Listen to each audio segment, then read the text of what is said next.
ನಮಸ್ತೆ ಫ್ರೆಂಡ್ಸ್, ರಾಜ್ ಜಾಬ್ಸ್ಗೆ ಸ್ವಾಗತ. ಫ್ರೆಂಡ್ಸ್, ತೋಟಗಾರಿಕಾ ಇಲಾಖೆಯಿಂದ ನೇಮಕಾತಿಯ ಹೊಸ ಅಧಿಸೂಚನೆ ಬಿಡುಗಡೆಯಾಗಿದೆ ನೋಡಿ. ಬೋತ್ ಮೇಲ್ ಆ್ಯಂಡ್ ಫಿಮೇಲ್, ಪುರುಷ ಮತ್ತು ಮಹಿಳಾ ಅಭ್ಯರ್ಥಿಗಳು ಇಬ್ಬರು ಅರ್ಜಿಗಳನ್ನು ಸಲ್ಲಿಸಬಹುದಾಗಿರುತ್ತೆ. ಕರ್ನಾಟಕದ ಯಾವುದೇ ಡಿಸ್ಟಿಕ್ಕಿಂದ ಕೂಡ ನೀವು ಅರ್ಜಿಗಳನ್ನು ಸಲ್ಲಿಸಬಹುದು. ತೋಟಗಾರಿಕಾ ಮಂಡಳಿಯಿಂದ ನೇಮಕಾತಿಯ ಹೊಸ ಅಧಿಸೂಚನೆ ಆಗಿರುತ್ತೆ. ಇನ್ನು ಪೋಸ್ಟ್ಗಳ ಸಂಖ್ಯೆ ಮತ್ತು ಫ್ರೆಂಡ್ಸ್, ಪ್ರತಿ ತಿಂಗಳ ಸಂಬಳವನ್ನು ನೋಡೋದಾದರೆ 35,000ದಿಂದ 1,77,000ವರೆಗೆ ಪರ್ ಮಂತ್ ಸ್ಯಾಲ್ರಿ ಆಗಿರುತ್ತೆ. ಸಹಾಯಕ ಮತ್ತು ಹಿರಿಯ ತೋಟಗಾರಿಕಾ ಅಧಿಕಾರಿ ಉಪನಿರ್ದೇಶಕರು ಹುದ್ದೆಗಳಿಗೆ ನೇಮಕಾತಿ ನಡೀತಾ ಇದೆ ನೋಡಿ. ಈ ಒಂದು ಹುದ್ದೆಗಳಿಗೆ ಆಯ್ಕೆಯಾದಂಥ ಅಭ್ಯರ್ಥಿಗಳಿಗೆ ಕರ್ನಾಟಕದಲ್ಲಿ, ಬೆಂಗಳೂರಲ್ಲಿ ಮತ್ತು ಆಲ್ ಇಂಡಿಯಾದಲ್ಲಿ ನೇಮಕಾತಿ ಮಾಡಿಕೊಳ್ಳಲಾಗುತ್ತೆ. ರಾಷ್ಟ್ರೀಯ ತೋಟಗಾರಿಕಾ ಮಂಡಳಿಯಿಂದ ನೇಮಕಾತಿಯ ಹೊಸ ಅಧಿಸೂಚನೆ ಆಗಿರುತ್ತೆ.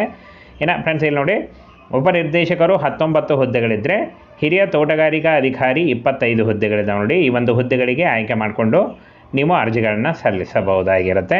ಇನ್ನು ಫ್ರೆಂಡ್ಸ್, ಈ ಒಂದು ಹುದ್ದೆಗಳಿಗೆ ಅರ್ಜಿ ಸಲ್ಲಿಸುವಂಥ ಅಭ್ಯರ್ಥಿಗಳು ಇಲ್ಲಿ ನೋಡಿ, ಉಪನಿರ್ದೇಶಕರು ಹುದ್ದೆಗಳಿಗೆ ಎನಿ ಡಿಗ್ರಿ ಕೇಳಿದ್ದಾರೆ ನೋಡಿ. ಅದರಲ್ಲಿ ತೋಟಗಾರಿಕೆ ಮತ್ತು ಕೃಷಿ ಏನಾದರೂ ಡಿಗ್ರಿಯಲ್ಲಿ ಮಾಡಿದರೆ ನೀವು ಮೊದಲ ಆದ್ಯತೆ ಇರುತ್ತೆ ನೋಡಿ.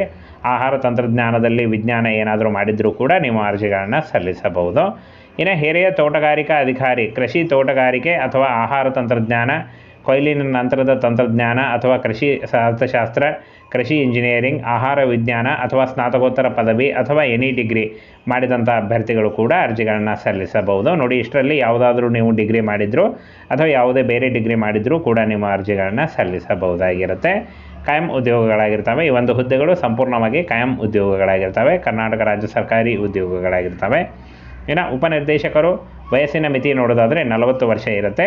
ಹಾಗೆ ಹಿರಿಯ ತೋಟಗಾರಿಕಾ ಅಧಿಕಾರಿ 30 ವರ್ಷಗಳಿರ್ತಾವೆ ನೋಡಿ. 30 ವರ್ಷದ ಒಳಗಿನವರು ಅರ್ಜಿಗಳನ್ನು ಸಲ್ಲಿಸಬಹುದು. ವಯೋಮಿತಿ ಸಡಿಲಿಕೆ ಕೂಡ ಇರುತ್ತೆ. OBC ಅಭ್ಯರ್ಥಿಗಳಿಗೆ 3 ವರ್ಷ ಮತ್ತು SC/ST ಅಭ್ಯರ್ಥಿಗಳಿಗೆ 5 ವರ್ಷ ಹಾಗೂ PWD ಸಾಮಾನ್ಯ ಅಭ್ಯರ್ಥಿಗಳಿಗೆ 10 ವರ್ಷ ಮತ್ತು PWD OBC ಮತ್ತು NCL ಅಭ್ಯರ್ಥಿಗಳಿಗೆ 15 ವರ್ಷ ಇದ್ದರೆ PWD SC/ST ಅಭ್ಯರ್ಥಿಗಳಿಗೆ 15 ವರ್ಷಗಳ ವಯೋಮಿತಿ ಸಡಿಲಿಕೆ ಕೂಡ ಇರುತ್ತೆ.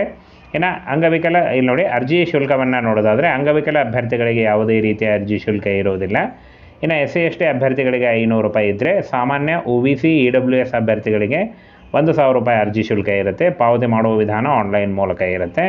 ಇನ್ನು ಫ್ರೆಂಡ್ಸ್, ಆಯ್ಕೆ ಪ್ರಕ್ರಿಯೆಯನ್ನು ನೋಡೋದಾದರೆ ಕಂಪ್ಯೂಟರ್ ಆಧಾರಿತ ಪರೀಕ್ಷೆ ಹಾಗೂ ಸಂದರ್ಶನದ ಮೂಲಕ ಆಯ್ಕೆಯನ್ನು ಮಾಡಿಕೊಳ್ಳಲಾಗುತ್ತೆ ನೋಡಿ. ಕಂಪ್ಯೂಟರ್ ಆಧಾರಿತ ಪರೀಕ್ಷೆ ಮತ್ತು ಸಂದರ್ಶನದ ಮೂಲಕ ಆಯ್ಕೆಯನ್ನು ಮಾಡಿಕೊಳ್ಳಲಾಗುತ್ತೆ. PUC ಡಿಗ್ರಿ ಮಾಡಿದಂಥ ಅಭ್ಯರ್ಥಿಗಳು ಕೂಡ ಅರ್ಜಿಗಳನ್ನು ಸಲ್ಲಿಸಬಹುದು.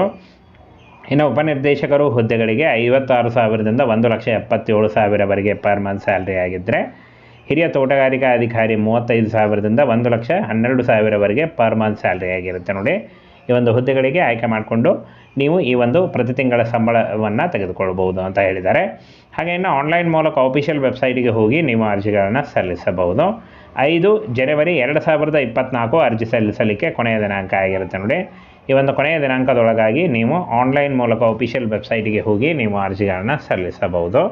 ಅರ್ಜಿ ಸಲ್ಲಿಸುವಾಗ ಲೈಟ್ ಬ್ಯಾಕ್ಗ್ರೌಂಡ್ ಇರುವಂಥ ಒಂದು ಪಾಸ್ಪೋರ್ಟ್ ಅಳತೆಯ ಫೋಟೋ ಬೇಕಾಗುತ್ತೆ. ಹಾಗೆ ನಿಮ್ಮ ಒಂದು ಸಿಗ್ನೇಚರು ಸ್ಕ್ಯಾನ್ ಮಾಡಿದಂಥದ್ದು. ಆನಂತರ ಶೈಕ್ಷಣಿಕ ಪ್ರಮಾಣ ಪತ್ರ, SLC ಅಥವಾ PUC ಅಥವಾ ಡಿಗ್ರಿ.